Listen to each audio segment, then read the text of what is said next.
The internet has a lot of potential for being a great democratizing force. It is still mostly just potential.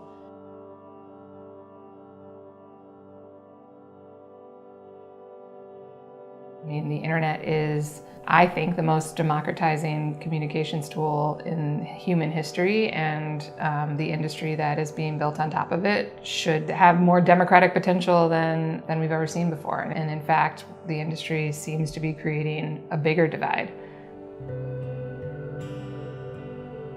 And so I think we can fix that, and I think it's incumbent on people who work in the tech industry to help fix it.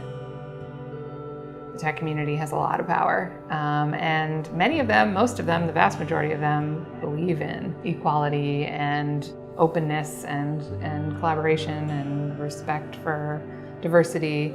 They don't necessarily walk the walk.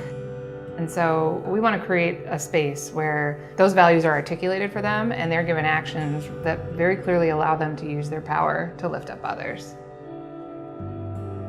The kind of code of conduct of the internet originally was meant to be very democratizing, right? So in the way that the platform was built was meant for sort of a distribution of power naturally. So we need to protect those things that as a default will keep the network itself as sort of a neutral platform.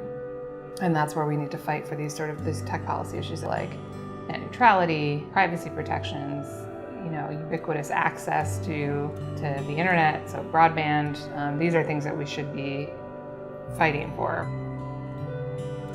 Potential benefits that technology has for democracy are only really benefits to the people who can use the tools, right? And so it does run the risk of heightening inequality if the people who already have access have now another tool that gives them more access and more opportunities to participate. That just opens the gap between them and the have-nots even more.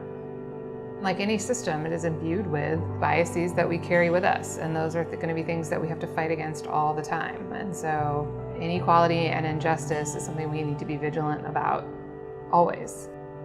To get to a more evolved form of governance, we're going to need to solve those problems first. And that's why I'm working on what I'm working on now.